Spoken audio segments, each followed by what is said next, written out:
Hey guys, welcome back to Grey Goose Adventures.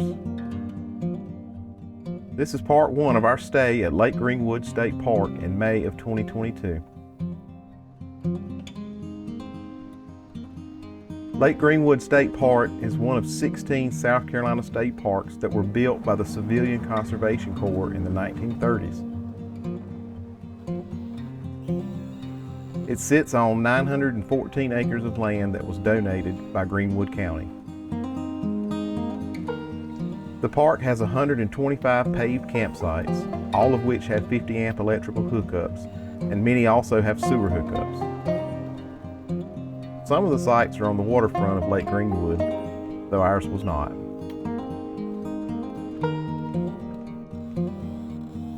We stayed at Site 74, which is in Campground 1, the larger of two campgrounds.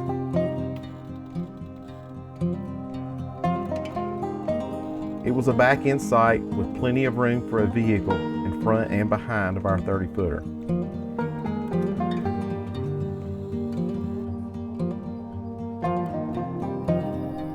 We had plenty of privacy on the porch side, but like most places, we had neighbors on the back side.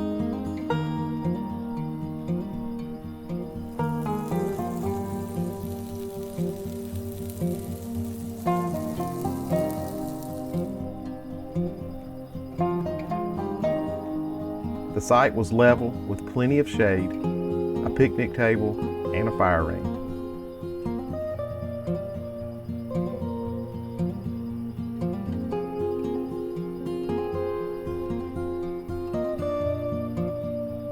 It was very peaceful and laid back, especially at night, which we loved.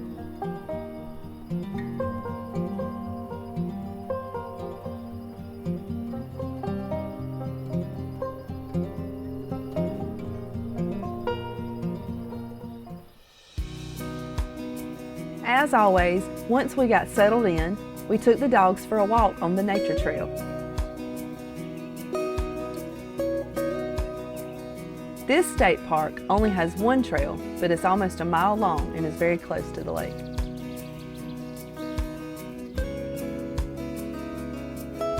This trail is not quite as finished as some we visited, but it's not that tough to walk. There are some washed out places and exposed roots, so be careful and watch your step.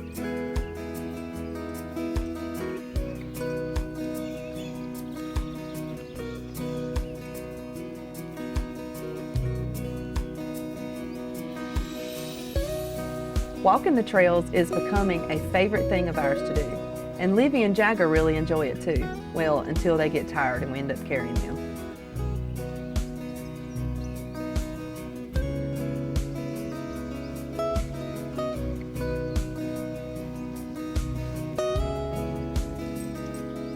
We saw fish, turtles, ducks, and even some cranes.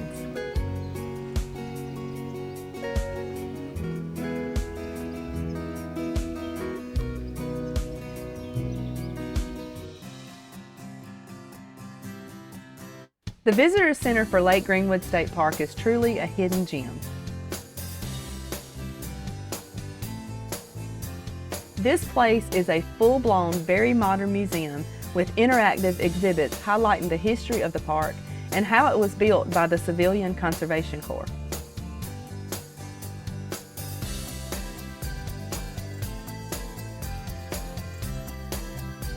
The CCC was a voluntary government work relief program that ran from 1933 to 1942 in the United States for unemployed, unmarried men, and was a major part of President Franklin D. Roosevelt's New Deal that supplied manual labor jobs for young men and to relieve families who had difficulty finding work during the Great Depression.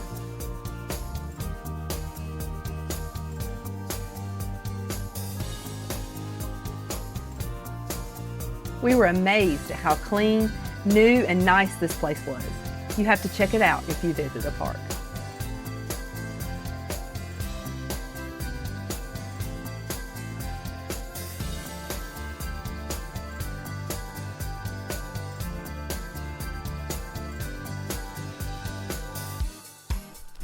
Hey, we're at Lake Greenwood State Park again. We are at the main entrance. Behind us is the office and museum, really nice. We got some video of that you guys will see. Mindy, I know Mindy's the eye candy, but she makes me get in some of these videos. So sometimes I let her hold the camera and let me do the video one. So as you can see, we're right here on the waterfront.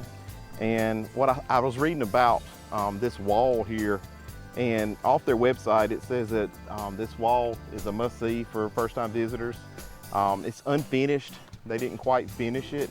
The Civilian Conservation Corps, which was started under Roosevelt, they didn't finish this because they were in the middle of it during the bombing of Pearl Harbor. So we went into World War II, and then they left it unfinished to tell the story. And they said they left the materials exactly where they were when they left. They actually left here to go fight in the war. So they were building this when the Japanese bombed Pearl Harbor. Thought that was kind of a cool story. It's a really neat wall. It's really beautiful and peaceful out here. Came out yesterday and there were quite a few people fishing. And today you might can hear in the background there's some kids playing in the water. The boats and jet skis can't come in quite this close, but they're not very far off. But it's a beautiful place, beautiful day. So far, we really like this place. Give it a look yourself.